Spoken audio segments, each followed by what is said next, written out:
질소를 뿌린 다음에 점적으로 물을 대주게 되면은 한 35 정도의 질소가 낭비가 되고 질소를 물에 녹인 형태로 같이 물과 함께 공급하게 되면 5밖에 낭비가 안 됩니다 라는 얘기를 하는 거죠. 네, 안녕하세요. 농사백단입니다. 사실 제목이 지금 관비재배 2.2 부추 관비재배 방법이라고 되어 있는데, 제가 얼마 전에 실제로 춘천 쪽에서 부추 쪽 관비재배 세미나 진행을 하면서 만들어준 자료가 있어요. 근데 그 자료가 만들면서 좀 잘 만들어가지고 이 내용을 좀 공유해드리는 게 굉장히 좋겠다라고 생각이 되어서 이렇게 좀 자리를 마련했습니다. 그래서 전반적으로 이제 관비재배를 해야 된다라는 부분, 관비재배 장점 부분을 다시 한번 또 설명을 드릴 거고요. 이제 그 이후에는 관비재배에 적용할 수 있는 굉장히 많은 제품들이 있잖아요. 사실 뭐 관주용 복합 제품부터 해서 혹은 이제 양액용 단비들 있죠. 질산칼슘, 질산칼륨, 뭐 황산칼륨, 황산 마그네슘 이런 제품들도 쓸 수 있어요. 거기 쓰면 훨씬 더 저렴해지고 더 정확해지는 장점도 있는데, 그거 말고 이제 제가 추천하는, 야라가 추천하는, 농사백단이 추천하는 관주용, 특히나 토경 관주 쪽에 굉장히 정밀한 시설 말고 조금 더 이제 마크로한 레벨의 시설에 어울리는 적합한 그런 제품의 특징이라든가 사용 방법까지 아주 체계적으로 자세하게 가이드 해드리도록 하겠습니다. 관비재배는 관주재배라고도 부르죠. 근데 이게 관주재배라고도 하고 관비재배라고도 하는데, 용어를 찾아보니까 관주재배보다는 관비재배라고 표현하는 게 조금 더 적합한 것 같더라고요. 그래서 앞으로 관주재배, 관비재배 뭐 혼용에 사용하긴 하지만 어쨌건 관비재배가 조금 더 적합하다라는 거고, 관비재배랑 이제 관수재배가 조금 이제 구분이 되어져야 될 것 같은데, 관수재배는 말 그대로 물을 주는 겁니다. 이리게이션, 물을 주는 거죠. 그러니까 비료는 토양에 살포하는 형태로 공급을 하고, 작물이 물을 또 먹어야 되고 비료도 녹여야 되니까 물을 주기적으로 때때로 이렇게 공급하는 방법이 바로 이제 관수재배죠. 관수재배고, 관비재배는 물과 비료를 같이 공급하는 건데요. 물과 비료를 같이 공급해야 되니까 물에 적당히 잘 녹는 형태의 비료를 물에 녹인 다음에 그 녹인 물, 비료물이라고 표현하겠습니다. 물만 공급하는 게 아니라 비료만 공급하는 게 아니라 비료 물을 같이 공급하는 형태를 관비재배라고도 하죠. 물과 비료를 동시에 공급한다. 그러니까 비료 용해 후에 관주한다라는 거. 그렇기 때문에 관비재배랑 관수재배를 비교를 해보면, 일단 첫 번째로 비료 이용 효율이랑 물 이용 효율, 이 두 가지가 관비재배 쪽이 훨씬 더 높습니다. 그러니까 비료의 유실이라든가 낭비도 줄일 수 있고 적정한 시비량도 가지고 갈 수 있고요. 마찬가지로 물 자체도 낭비 없이, 물 자체도 과습하는 거 없이, 낭비하는 거 없이 체계적으로 관리할 수 있는 농업 방식의 툴이 관비재배이기 때문에, 저희 같은 경우는 어떤 비료를 써라 부분이 아니라 작물을 경영하는 방식에 있어서, 농업을 경영하는 방식에 있어서 관수재배보다는 관비재배가 효율적이다라고 열심히 추천을 드리고 있습니다. 뒤에 더 자세하게 실험 결과 같은 것들을 보여드릴 텐데, 어쨌건 여기서 기억해 주시면 좋은 게, 관수재배, 비료 그냥 때때로 뿌리고 물 돌리는 것보다는 비료를 물에 녹여서, 근데 아무 비료나 다 녹이면 안 되는 거예요. 그죠? 아무 비료나 다 녹이면 안 되고, 적당히 잘 녹고, 그리고 점적 막힘도 없을 거고, 품질도 괜찮은 형태의 그런 비료 제품들을 잘 고르셔가지고, 저희는 야라 레가라는 제품을 추천하긴 합니다만, 그 제품에 대한 설명은 더 뒤에 더 자세하게 드리도록 하겠습니다. 이제 야라 레가 같은 제품을 녹이셔서 물과 함께 공급하는 형태를 바로 관비재배라고 한다. 관비재배가 훨씬 더 물 이용 효율과 양분 이용 효율에서 더 좋다라는 거는 그냥 꼭 기억을 해주시면 좋겠습니다. 관비재배의 장점, 제가 이렇게 말로 서술을 했는데요. 하나하나 좀 자세하게 보도록 하겠습니다. 첫 번째로 양분 효율이 향상되게 됩니다. 양분 효율이 향상되니까 당연히 수확량이 증가하게 돼요. 뭔가가 잘 먹게 되니까, 뭔가를 더 잘 먹이게 되니까 수확량이 증가한다는 거죠. 그리고 적정한 농도로 양분을 꾸준하게 소량 분시하게 되니까 비해가 예방되게 되죠. 비해를 입을 확률이 굉장히 줄어들죠. 모든 작물은 어떤 작물이건 간에, 어떤 농법이건 간에 소량씩 분시해 주는 게 가장 효율적입니다. 예를 들어서 지금 이제 한참 배추, 웃거름 같은 거를 준비하실 시기라고 생각이 되어지는데, 김장배추 하시는 거를 기준으로 하면 보통 웃거름을 한 3번 정도 하시죠. 적게는 2번 정도 하시는 것 같은데, 저희는 그래도 최소한 2번, 3번은 무조건 공급을 하셔야 된다는 입장인데요. 이게 2번, 3번이 아니라 10번, 100번, 1000번이 되면 훨씬 더 좋아요. 그러니까 원래 100kg 공급하는 걸 10번에 나눠서 10kg 공급하는 게 아니라 100번에 나눠서 1kg씩 공급하는 게 훨씬 더 양분의 유실도 줄어들게 되고, 비료에 의한 비해도 예방할 수 있다라는 측면에서 훨씬 더 좋은 농법이죠. 근데 이제 관주재배라는 것은 결국에 비료 물을 주기적으로 조금씩 저농도로 공급을 하는 거다 보니까 대량 토양에 살포하는 관수 재배에 비해서 비해를 입을 확률이 현저하게 줄어든다라는 점을 다시 한번 말씀드리고 싶습니다. 그리고 물 사용량 감소 부분인데요. 사실 물이라는 게 어느 정도 토양의 함수율이라든가 토양의 수분 장력을 이제 모관수의 레벨로 저희가 좀 유지할 필요가 있잖아요. 이제 pF 2.7에 4.2라는 표현을 하는데 pF가 2.7보다 조금 낮은 값이 되어버리면 다 중력수여가지고 이것도 무효수분이고, pF가 4.2보다 높은 값이면 흡착수여가지고 이것도 무효수분이잖아요. 그러니까 유효수분량은 pF 2.7에 4.2로 토양의 수분 장력을 맞춰준다거나 혹은 토양의 함수율을 맞춰준다거나 혹은 그런 게 측정이 좀 어려운 부분에서 있으시면 15cm, 30cm 정도 땅을 파가지고 꼭 지어가지고 물이 똑똑똑똑 떨어지는 정도의 함수를 맞춰준다라는 식으로 저희가 많이 추천을 드리는데, 요런 물은 결국에 작물에게 도달하는, 작물이 흡수해야 되는 물이잖아요. 작물이 흡수해야 되는 물 이외에 비료라는 성분은 결국에 물에 수화된 후 이온화되어야지만 근권부를 통해서 작물이 흡수할 수 있으니까 일정 부분의 물은, 우리가 밭에 공급하는 일정 부분의 물은 작물에 흡수되는 물 이외에 비료를 녹이는데, 양분을 유효화시키는데, 양분을 수화시키고 양분을 이온화시키는데 일부의 물이 사용되게 됩니다. 그러니까 토경살포, 토양의 살포를 하게 되면 우리가 공급하는 물 중에 메인은 작물로 가지만 어느 정도 일부는 또 이제 비료를 녹여야 된다는 거예요. 그럼 이제 먹어야 되는 수분의 양을 작물이 흡수할 수가 없으니까 물 공급량을 더 늘려야 되는 상황이 초래가 될 거 아닙니까? 관비 재배 같은 경우는 사실 이미 비료가 물에 녹아져 있는 비료 물을 공급을 하는 거고, 더 정확하게 말씀드리면 이미 이온화되어진 양분들을 근권부에 물과 함께 공급을 하는 거니까 이 물은 정량 다, 모든 양 다, 전량 다 식물, 작물에 흡수되는 형태로 이용이 될 테니까 물의 사용량이 굉장히 줄어들 수가 있겠죠. 그래서 양분의 효율 향상을 요새는 이제 뉴트리언트 유지 이피션시에서 NUE라는 표현을 쓰고요. 이제 물 사용량이 감소하고 최적화되는 거를 워터 유지 이피션시라는 표현을 써가지고 WE라고도 표현을 하고 합니다. 마지막으로 이제 노동력 감소 부분인데요. 사실 근래에 그 농업 쪽에서의 생산성은 사실 작물의 생산량을 증가시키고 작물의 품질을 증가시키는 것도 굉장히 중요하긴 하지만 그거 말고 이제 농작업비, 영농에 투입되는 비용 자체를 줄이는 것도 굉장히 중요하잖아요. 되게 중요한 부분들 중에 하나, 많은 비용이 드는 게 사실 노동비예요. 그러니까 노동비가 굳이 우리가 인부를 사가지고 인부에게 인건비를 지급하지 않는다고 하더라도 농장 주 자체가 노동하는 것도 사실은 노동비에 포함되어지는 항목이라고 생각이 되어지는데요. 이제 관비재배랑 관수재배, 토양살포를 비교를 해보게 되면 당연히 노동력이 토양에 비료를 뿌리고 물을 돌리는데 훨씬 더 많이 소모가 될 수밖에 없겠죠. 그래서 조금 더 뭔가 사용자에게 친화적이고 사용자를 조금 더 편리하게 할 수 있는 농업 자체, 그렇기 때문에 노동력을 감소시킬 수 있고 그 노동력에 따른 노동 비용도 감소시킬 수 있는 농법이 관비재배다. 그렇기 때문에 관비재배로 전환하는 것을 적극적으로 추천드린다 라고 말씀드릴 수 있습니다. 하나하나 또 자세하게 한번 보도록 할게요. 첫 번째로 양분의 이용 효율 향상인데요. 이 그래프가 모양이 조금 이상한데 보도록 하겠습니다. 그러니까 작물의 양분 요구량은 재배 기간이 증가하면서 증가하게 되겠죠. 재배 기간이 경과하면서 작물의 양분 요구량이 증가하게 되겠죠. 이게 뭐 질소, 인산, 칼륨, 칼슘 전부 다 마찬가지입니다.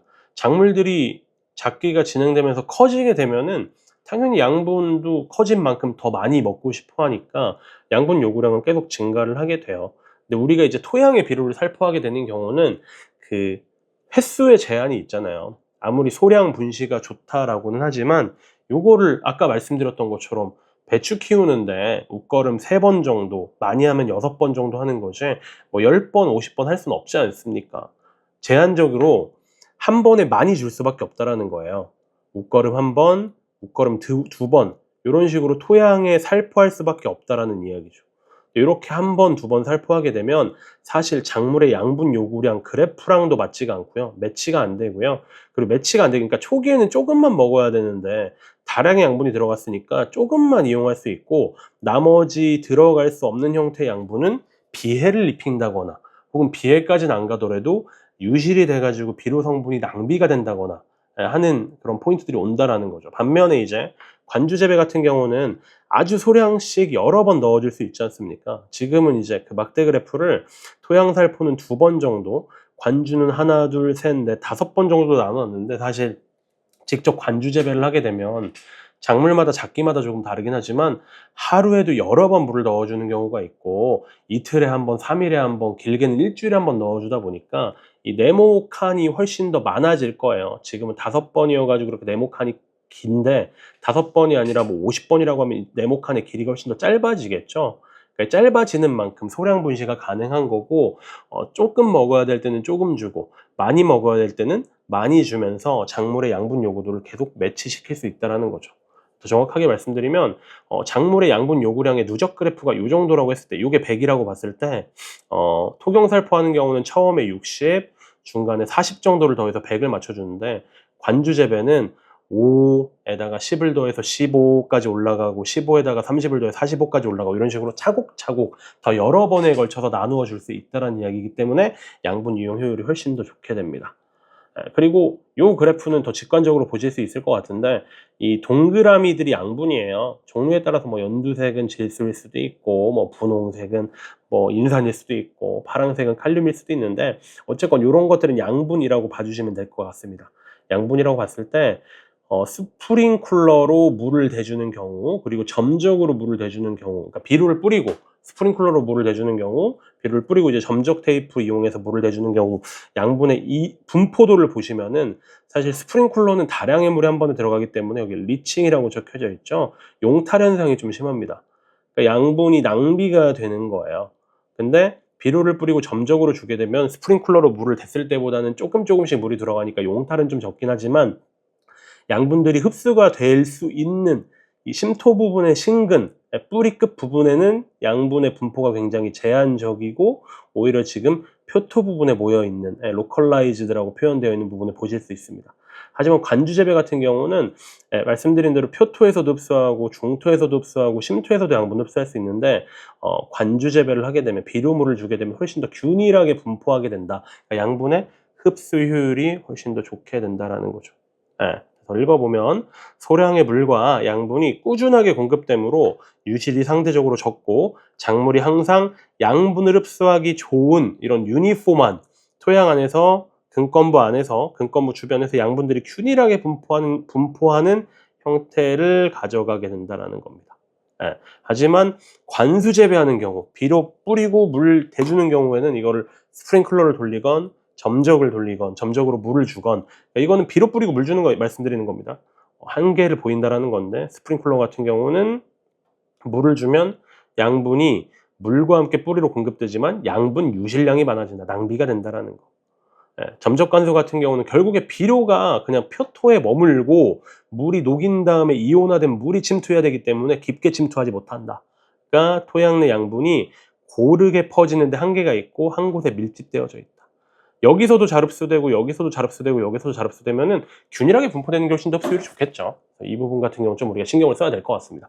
여기서도 결론적으로 양분 이용 효율 정도만 보았을 때는 관주 재배가 토양에 비료를 뿌리고 물을 돌리는 것보다 훨씬 더 효율이 좋다라는 부분, 이거 이해해 주시고 넘어가시면 될 것 같고, 양분 이용 효율 향상에 대해서 다시 한번 또 그래프로 보실 수 있을 것 같은데요. 일반적인 환경에서 양분별 유실률 보도록 하겠습니다. 뭐 이게 좀 그래프 자체가 조금 보기 힘들긴 합니다만, 어쨌건 여기서 말하는 건 뭐냐면, 그 칼륨 같은 경우는 양이온으로서 토양 입자에 워낙 강하게 흡착할 수 있는 성질을 가지고 있고, 그래서 저 같은 경우는 이제 토양의 상태에 따라 가지고 비료의 처방, 12처방을 만들 때, 이게 점토의 비율이 높거나 식토의 비율이 조금 높은 땅 같은 경우는 칼륨을 적정 시비량보다, 그러니까 사토 시비량보다 한 1.5에서 2배가량 높이는 경향이 있거든요. 제 기준으로는. 그러니까 그만큼 칼륨이 유실이 잘 안 돼요. 토양이랑 딱딱하게 단단하게 잘 달라붙어 있어요. 그러니까 토양의 점토나 식토 같은 경우는 정기적으로 마이너스 성질을 띠잖아요. 근데 칼륨 같은 경우는 정기적으로 플러스 성질을 띠고 있기 때문에 마이너스랑 플러스가 단단하게 결합이 돼서 칼륨 같은 경우는 용탈률이 좀 적죠. 그러니까 유실률이 좀 적다라는 거고, 반면에 질소 같은 경우는 사실 물과 함께 이동하는 집단 유동으로 물과 함께 토양 내에서 이동을 하기 때문에 굉장히 용탈이 잘 되는, 유실이 잘 되는 양분 중에 하나입니다. 그래서 유실률이 높다라는 건, 유실률이 높다라는 건 그만큼 양분의 낭비가 심하다라는 거예요. 양분의 낭비가 심하다라는 겁니다. 자, 그러면 어떤 환경에서 어떤 환경 조건에서 질소 인상 칼륨의 효율이 좋냐, 유실률이 적냐라는 건데요. 아까랑 똑같이 토경십이랑 스프링클러로 관수한 경우, 그리고 토경십이 즉 비료를 뿌리고 점적으로 관수한 경우, 그리고 관주한 경우 유실률을 한번 따져보겠습니다. 유실률을 따지고 이거를 효율로 바꿔볼게요. 그러니까 100 빼기 유실률 하면 효율 나오는 거니까요. 여기 그래서 질소 같은 거 보시면은 관주로 할 땐 유실이 별로 안 된다라는 거예요. 그러니까 흡수 효율이 제일 높다라는 거죠. 그리고 제일 유실이 많이 되는 부분이 바로 이 부분. 아까도 말씀드렸던 것처럼 분소호스, 스프링클러 돌리게 되면 다량의 물이 들어가니까 유실될 확률이 되게 높다라고 했죠. 오히려 점적보다. 질소 같은 경우는 한 50에서 70 정도의 양분이 질소가 뿌리고 스프링클러로 물을 대주게 되면은 유실된다라는 거. 그 얘기하고 있는 거고요. 마찬가지로 질소를 뿌린 다음에 점적으로 물을 대주게 되면은 한 35 정도의 질소가 낭비가 되고 질소를 물에 녹인 형태로 같이 물과 함께 공급하게 되면 5밖에 낭비가 안 됩니다 라는 얘기를 하는 거죠. 그러니까 질소 부분에 있어서 12법에 따라 가지고 효율, 양분 흡수율이 제일 좋은 것은 방법은 바로 관주재배다 라는 부분을 다시 얘기하는 거고요. 인산도 마찬가지입니다. 숫자가 조금 다르긴 하지만 효율이 제일 높은 부분은 바로 또 관주재배죠. 칼륨도 마찬가지예요. 숫자가 조금 다르긴 하지만 관주재배일 때 효율이 제일 좋게 나오고 있습니다. 그러니까 양분별 효율을 봤을 때, 양분별 12효율을 봤을 때 질소가 제일 효율이 높고, 유실이 아무리 많다고는 하더라도, 유실이 있다고는 하더라도, 칼륨보다 질소가 유실이 있다고는 하더라도 어쨌건 흡수하는 측면에서 보면은 심토까지 빠른 속도로 이동하는 게 좋으니까, 심토까지 잘 이동하는 게 좋으니까 아무래도 잘 이동할 수 있는 질소가 흡수율이 제일 좋고, 그리고 칼륨 같은 경우도 토양의 고산과 단단하게 흡착이 되고 단단하게 결합을 한다고 하지만 그래도 어쨌건 인산에 비해서 이동성이 좋으니까 칼륨의 흡수 효율도 좋고, 하지만 인산 같은 경우는 저희가 매번 말씀드렸던 게 인산은 토양에서 잘 이동도 못하고, 인산 같은 경우는 그리고 산도에 따라서 굉장히 불용화도 잘 되고, 인산 같은 경우는 또 이제 지온에 따라 가지고 또 흡수율이 굉장히 떨어집니다 라고 여러 번 말씀드렸던 만큼 인산의 흡수율이 굉장히 떨어지는 거 볼 수 있어요. 요거는 이제 각 양분의 특징이고, 각 양분의 특징을 포함해서 그러면 어떤 농업 방법이 양분들의 흡수율을 제일 높일 거냐라는 부분을 살펴보면 계속 강조드리는 것처럼 관주재배가 양분의 이용 효율을 높이는 데 있어서 가장 추천할 수 있는 재배 방식이라는 거죠. 사실 저희가 지금 그 관비재배를 굉장히 추천드리는 영상을 지금 촬영하고 있고요. 지금 추천드리는 이유 중에 첫 번째로 양분의 이용 효율 향상에 대해서 다뤘었는데, 이번 시간 일단 여기까지 하고요. 다음 시간에 그러면 양분의 이용 효율 향상 외에 나머지 4가지 이유로 저희가 관비재배를 또 추천을 드렸잖아요. 그래서 나머지 4가지 이유로 관비재배를 추천하는 그 자세한 내용에 대해서는 다음 영상에서 또 한번 다뤄보도록 하겠습니다. 시청해 주셔서 대단히 감사하고요.